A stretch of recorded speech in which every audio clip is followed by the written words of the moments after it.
Hey guys, what's up? Today I have a deck profile for you. It is of the zombie/vampire deck that I used in my previous showcase/highlight reel, or whatever you want to call it. As I mentioned, I really like this deck. It's one of, if not my favorite decks to play at the moment. It can play the grind game, which I really love in any deck. At the same time though, it can explode for quick wins. One thing I also like about the deck is it's very synchro and XYZ based, which makes it versatile, which makes it a lot more deadly. Two quick things.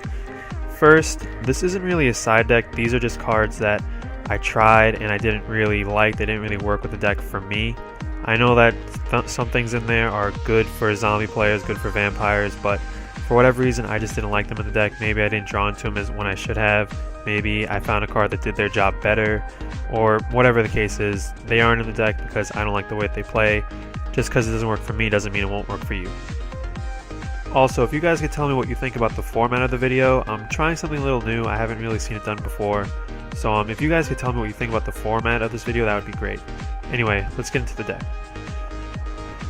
First, we have two Vampire Lords. Vampire Lord is really the reason I wanted to try this deck. I'm always trying to make old cards relevant again, and when Vampires got announced, I knew I had to try him out. And honestly, he is great. First off, the effect that I really like the most about him is the fact that when he's destroyed by card effects or your opponent's card effects, he comes back during your standby phase. So he doesn't really mind getting hit by things like Torrential, Mirror Force, or anything like that. Next, you have the reasons why he just works with this deck. First off, his ability to send a monster, spell, or trap from your opponent's deck to the grave is good on its own, but when you pair that with Vampire Empire, you get to destroy a card. Granted, the destruction effect is mandatory, so sometimes you will have to destroy something on your field if your opponent doesn't have anything, but that doesn't happen too often. Also, with Vampire Empire on the field, Vampire Lord is always attacking with 2500 attack. During damage stamp, Vampire Empire kicks him with 2500, and that's just a solid card to have. Next up, we have two Shadow Vampires. Shadow Vampires is the combo maker of this deck. He's relatively easy to get out when you consider Sorcerer's effect, but we'll get into him in a sec. And when he is normal summoned, what he does is he's able to summon one dark vampire monster from your deck or hand except himself. So basically the main combo of this deck, and the one that I use the most with Shadow Vampire, is when he's normal summoned, I get to special summon a Vampire Lord, attack with Vampire Lord, and from there go into Bram or Adrius or whatever I need at the time. I only run two of these guys because I've tried running three and it seems a little too cloggy for me. Two gives me easy access to each of my rank 5 XYZ monsters without really clogging up my hand. Next up, we have three Vampire Sorcerers. Vampire Sorcerer is really the driving force behind the vampire engine of this deck. Basically, when he is destroyed by your opponent's card effect or by battle, you get to search one vampire card from your deck and add it to your hand. Usually I'll go into Shadow Vampire, but there have been times where I will pick up a Vampire Lord, Vampire Empire. Not so much Vampire Shift, but it really just depends on the situation. His second effect is really what makes him attractive and really makes him a really good card for this deck. Basically, during your main phase, you can banish him from your graveyard, and you can normal summon a dark vampire monster this turn without tributing. This banishing effect is also good when it comes to cards like Dark Arm Dragon, which we'll get into in a sec, because this helps with graveyard manipulation. Let's say you have 4 dark cards in your grave, you could just get rid of Vampire Sorcerer, giving you 3 that you need. Well, that does it for the vampire monsters, so now we see one Dark Arm Dragon. Now, I don't really think I need to explain how good this guy is. I mean, as long as you have 3 dark monsters in your graveyard, you get to special summon this guy and destroy whatever you want. This card works really well with this deck because first off, most of the monsters are dark, and second, it's very easy to manipulate the graveyard with this deck. So, let's say you have more than 3 dark monsters in your grave, it's very easy to take them out and be able to bring Dark Arm Dragon onto the field, and from there, go crazy. Next, we have 3 Destiny Hero Malicious. Malicious, his main point in this deck, his main purpose is to be used as synchro material. He is a level 6, fairly easy to bring out, and the tuner of the deck is Plague Spreader, which is a level 2, so that makes easy access to the 3 level 8 synchros in the deck. He's not just a synchro material monster though, he can be used as tribute material for Vampire Lord or Shadow Vampire. Again, I would usually go into Shadow Vampire, but whatever the situation calls for, it calls for. He can act as a wall, I mean a pretty bad wall, but still if you need the defense, you need the defense. So he's very versatile and he's very valuable in this deck. Next, we have one Blackwing Zephyros the Elite. I really like Zephyros in this deck. I'm still kind of playtesting it, but I always try to have Vampire Empire on the field, and I do use Call the Haunted frequently, so there is usually a target for Zephyros to bring himself back, and with Zephyros being level 4, he helps go into level 6 synchros and go into rank 4 XYZs. He's really valuable in this deck. Now we get into the Zombie Engine with 2 Zombie Masters. If Vampire Sorcerer is the setup card for the Vampire Engine, Zombie Master is the setup card and the combo maker for the Zombie Engine. He's very good. For those of you who don't know, Zombie Master's effect is you get to pitch one monster card from your hand, and you get to special summon one level 4 or lower zombie monster from your graveyard or your opponent's graveyard. This effect is very good for helping you storm the field, open up plays with XYZs, open up synchro plays, and overall it is a very good card to have in your deck. The only reason I'm not running 3 is because I currently don't have enough room for it, but you could this is a card that you could definitely run at 3. Next we have 2 Mizuki. Mizuki, I mean, there's a reason it was at 1. It's a very good card. I don't think it deserved to be at 1, but at 2 it's very nice. For those of you who don't know, it is basically a walking monster born.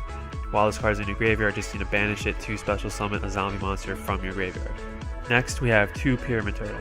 I absolutely adore this card. It's an older card that I love using, like I mentioned with Vampire Lord. I like making old cards relevant, so the fact that I get to throw this guy in there is amazing.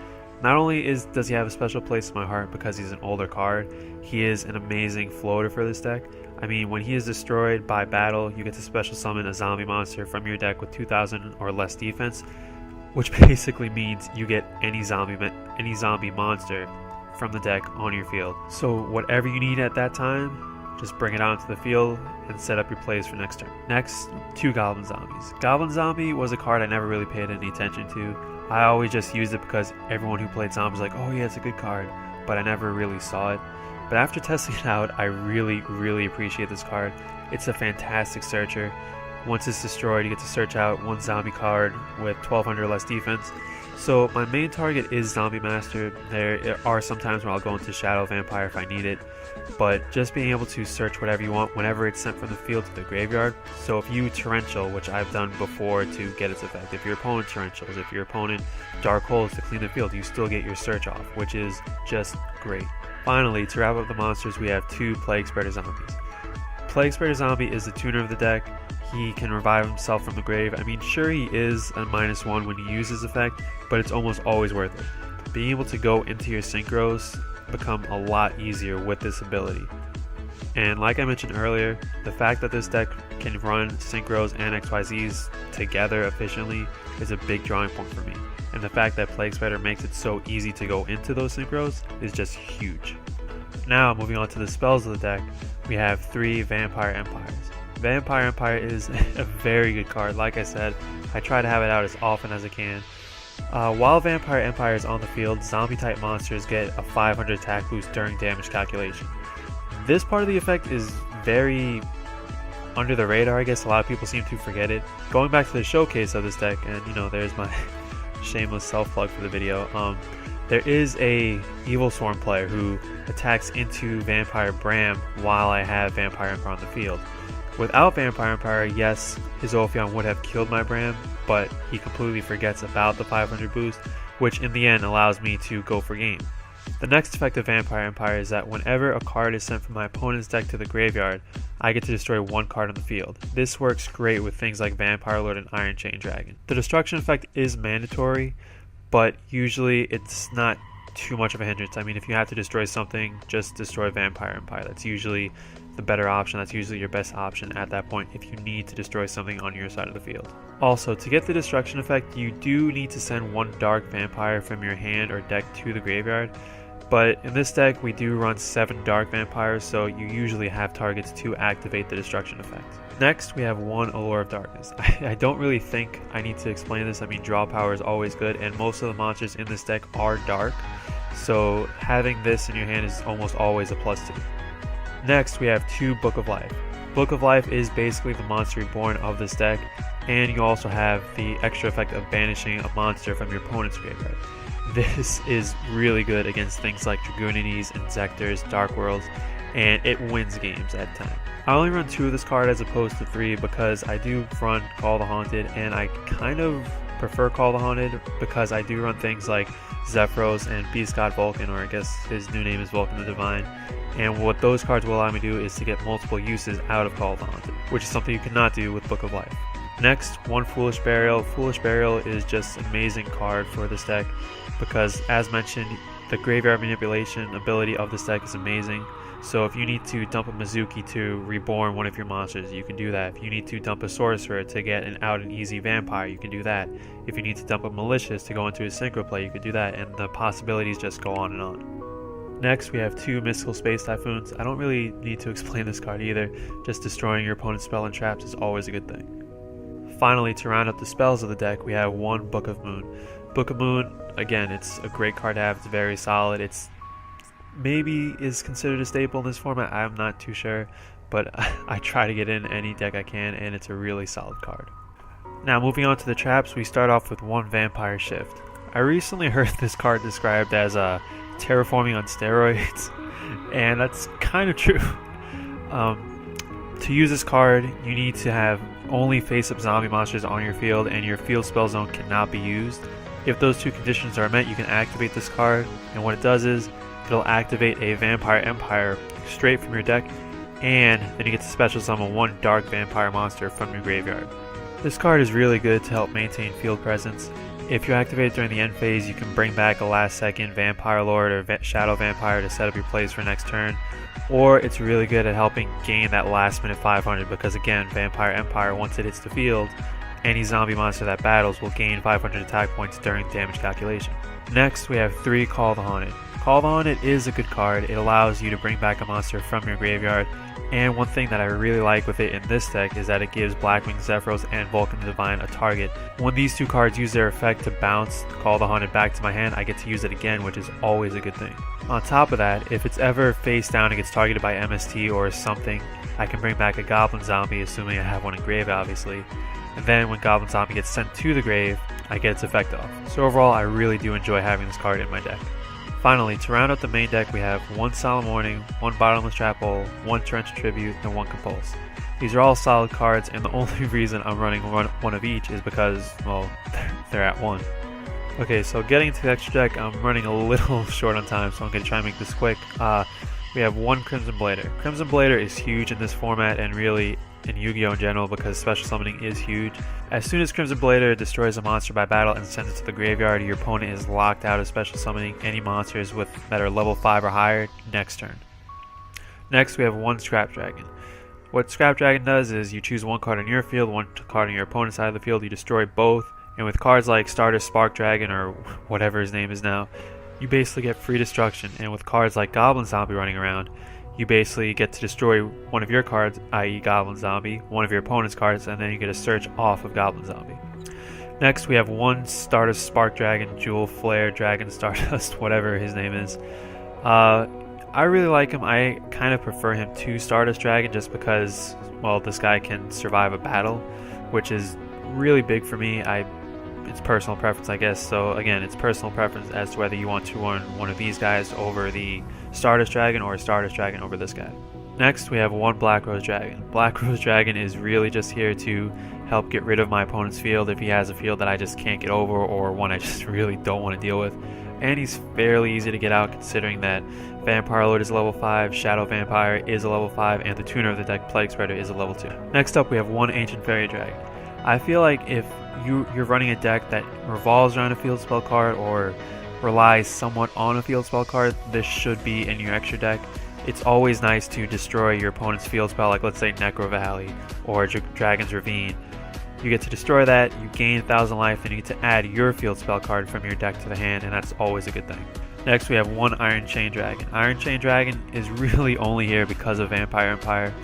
I mean, his effect to mill three cards from your opponent's deck is pretty good on its own, but couple that with the destruction effect of Vampire Empire and it's a very solid card. Next, one Revive King Hades. This is a card that, again, I didn't really like. I never really thought much of it, but it just kind of seemed to fit the theme of the deck. But now that I've gotten to playtest it, I can't really imagine playing without it. I mean, this card is amazing against things like Fire Kings and Mermails where they get their effects once they're destroyed. I mean, if you get this guy on the field, that shuts them down. So things like Garunix, Barong, Yaksha, Lind get shut down by this card alone. Next one, HTS Saihemoth. The reason this guy is really in the deck is to help get over problem cards, and he's level 6, so he's easy access. To round out the synchros, we have one Vulcan the Divine.